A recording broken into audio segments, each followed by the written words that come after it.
Hello dear students, welcome back to my channel.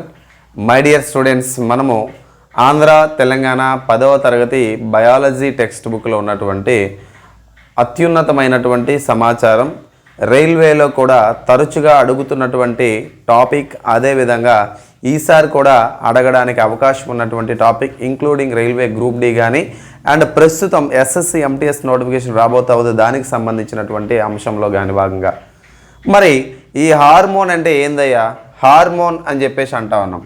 సాధారణంగా ఈ హార్మోన్లు అనబడేవి ఏవైతున్నాయో జంతువుల్లో కానీ మొక్కల్లో కానీ సమన్వయం అనేది ఏదైతుందో ఈ సమన్వయం అనేది పాటించడానికి ఉపయోగపడతా ఉంటాయి ఇక్కడ ఉన్నటువంటి హార్మోన్స్.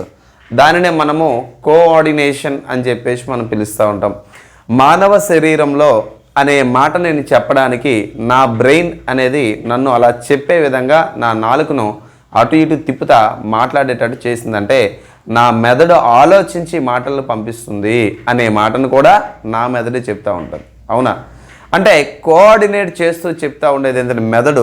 కానీ కొన్ని సందర్భాలలో మన శరీరంలో జరిగినటువంటి కొన్ని యాక్షన్స్ ఏవైతున్నాయో మనం మెదడు దాకా వెళ్ళాల్సినటువంటి అవసరం లేదు. సో మెదడు దాకా వెళ్లకుండా మన శరీరంలో కొన్ని కెమికల్ మెటీరియల్స్ ఏవైతున్నాయో, కెమికల్ సబ్స్టాన్సెస్ ఏవైతున్నాయో అవి మన బాడీలో ఉన్నటువంటి కొన్ని యాక్టివిటీస్, అంటే ఉదాహరణగా బాధ, దుఃఖము, సంతోషము, క్రోధము, కాంక్ష, ఇట్లాంటి భావాలు ఏవైతున్నాయో రకరకాల భావాలను మనకి కోఆర్డినేట్ చేసేవి ఏంటంటే హార్మోన్స్ అని మనం చెప్తూ ఉంటాం. ఇలాంటి హార్మోన్లు అనబడేవి ఏవైతున్నాయో ఇవి సాధారణంగా మొక్కల్లో కనబడతా ఉంటాయి. అదేవిధంగా ఇదే హార్మోన్ల యొక్క ఉనికి జంతువుల్లో కనబడతా ఉంటాయి. మొక్కలు మరియు జంతువుల్లో కూడా వీటి యొక్క ఉనికి అనేది కనబడతా ఉంటుంది. మరి సాధారణంగా జంతువులలో అయితే గనక, అదేవిధంగా జంతువులలో అయితే గనక ఈ హార్మోన్లు అనబడేవి ఏవైతున్నాయండి ఇవి సాధారణంగా గ్రంథుల నుండి స్రవించబడతాయి. అంటే దట్ మీన్స్ గ్లాండ్స్ అని చెప్పి మనం పిలుస్తూ ఉంటాము. ఈ గ్లాండ్స్ నుంచి సెక్రెట్ చేయబడతా ఉంటాయి ఈ యొక్క హార్మోన్స్ అంట. మరి ఈ హార్మోన్స్ అనేటివి ఏవైతున్నాయో ఈ హార్మోన్ల యొక్క అంటే ఈ గ్రంథులు ఏవైతున్నాయో ఈ గ్రంథుల నుంచి వస్తున్నటువంటి సబ్స్టాన్సెస్, రసాయన పదార్థాలు ఏవైతున్నాయో వాటిని మనము హార్మోన్స్ అని చెప్పేసి పిలిచినాము. ఈ హార్మోన్లు సాధారణంగా జంతువుల యొక్క శరీరంలో ఉన్నటువంటి రక్తంలో నేరుగా స్రవించబడతాయి, రిలీజ్ అవుతూ ఉంటాయి అన్నమాట. రక్తంలో కలిసి రక్తం దగ్గర నుండి శరీరంలో ఉన్నటువంటి వేరు భాగాలకు చేరడం జరుగుతూ ఉంటుందంట. వేరు భాగాలకు చేరుతూ ఉంటాయి కదండి. ఆ చేరే భాగాలు ఏవైతున్నాయో వాటిని మనము టార్గెట్ ఆర్గాన్స్ అని చెప్పేసి అంటాం, లక్ష్యపు అవయవాలు అని చెప్పేసి మనం పిలుస్తూ ఉంటాం. ఇది జంతువులలో. అయితే ఇక్కడ సందర్భం అనేది వచ్చింది కాబట్టి అమ్మా మనకి ఈ హార్మోన్లు అని పిలబడేవి ఏవైతున్నాయండి ఈ హార్మోన్లను మొట్టమొదటిసారిగా 1901వ సంవత్సరంలోని మనకి స్టార్లింగ్ అనే పిలుస్తున్నటువంటి శాస్త్రవేత్త మనకి మొట్టమొదటిసారిగా జీర్ణ వ్యవస్థకు సంబంధించినటువంటి సెక్రెటిన్ అనే పిలుస్తున్నటువంటి హార్మోన్ను కనుగొనడం జరిగిందంట. అయితే ఇది జంతువులలో. మరి మొక్కలు కూడా వాటి యొక్క పెరుగుదలను ప్రభావం చేసే కొన్ని రకాల రసాయనాలు ఉంటాయి. వాటిని కూడా మనము హార్మోన్లు అని చెప్పేసి మనం పిలుస్తూ ఉంటాం. అయితే మొక్కల్లో ఉన్నటువంటి హార్మోన్స్ను మనం ఏమని పిలుస్తాం సార్ అంటే వాటిని ఫైటో హార్మోన్స్ అని చెప్పి పిలుస్తూ ఉంటామండి. అయితే ఈ ఫైటో హార్మోన్స్లో ఫైటో అంటే మొక్క అని చెప్పేసి మనం పిలుస్తూ ఉంటామండి.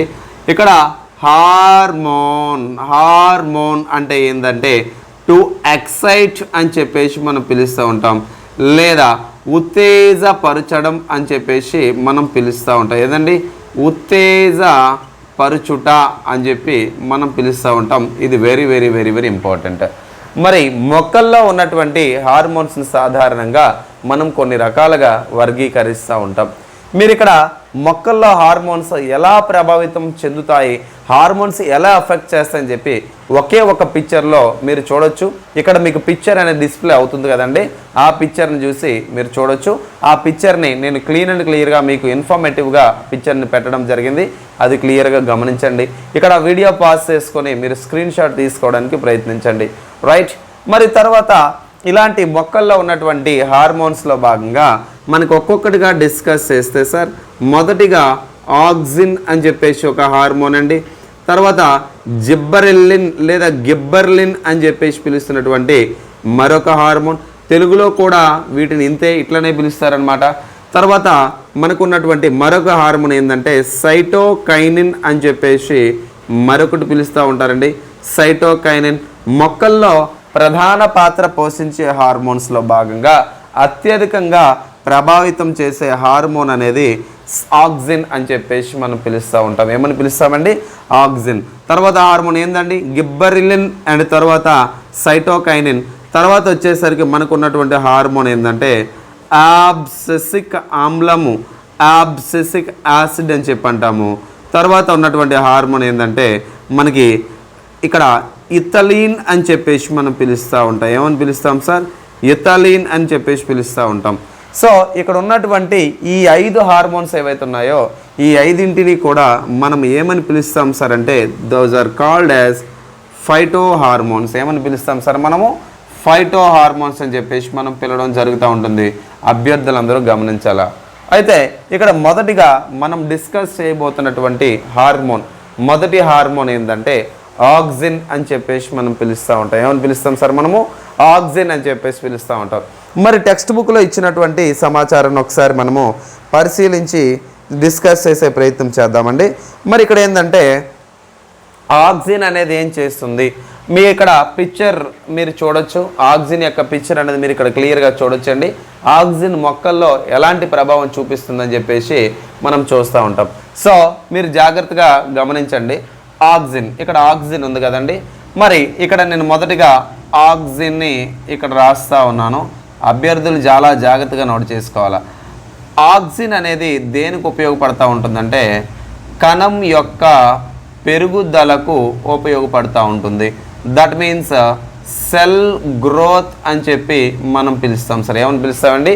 సెల్ గ్రోత్ అని చెప్పేసి పిలుస్తూ ఉంటాం. ఏమని పిలుస్తాము? సెల్ గ్రోత్ అంటే కణం పెరుగుదలకు మనకి ఆక్సిన్ అనేది ఉపయోగపడుతూ ఉంటుంది. ఆక్సిన్ అనేది కణం పెరుగుదలకు తోడ్పడుతుంది అని చెప్పామండి. సెల్ గ్రోత్ అంటాం.